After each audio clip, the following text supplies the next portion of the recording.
Fillon nga e para me Boni Sala.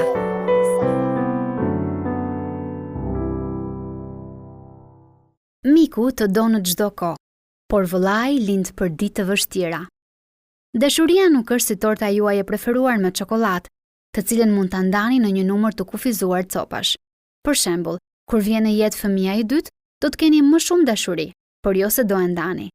Kjo do të thotë që nuk do i doni më pak fëmijën tuaj të parë. Thjesht do të keni dashuri të re për t'i dhënë fëmijës suaj të dytë. Kur përballemi me xhelozi në një miqësi, është e dobishme të lëmë njan pikpamjen tonë për dashurinë si një produkt. Kur një grua e quajtur Daphne u bë shoqe e ngushtë me Kerin, ajo u ndje xheloze kur Keri doli për darkë me një mike tjetër.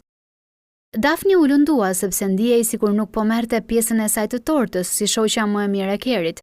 Por ne dëmtojmë veten dhe miqtë tanë kur presim që dikush të përmbush të gjitha nevojat tona emocionale dhe të jetë 100% i gatshëm për ne në çdo kohë.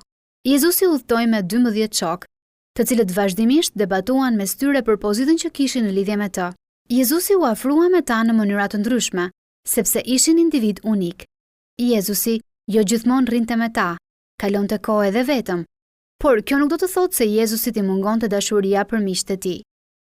Në vend që të ndiheni të lënë mënjan nga miku juaj më i mirë, vetëm sepse nuk jeni të përfshirë në planet e tij ose të saj, kuptoni që ai ose ajo ju do po njësoj.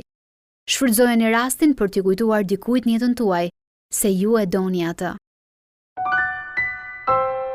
Ndoqët një moment reflektimi nga Boni Sala. Fillon nga e para me Boni Sala.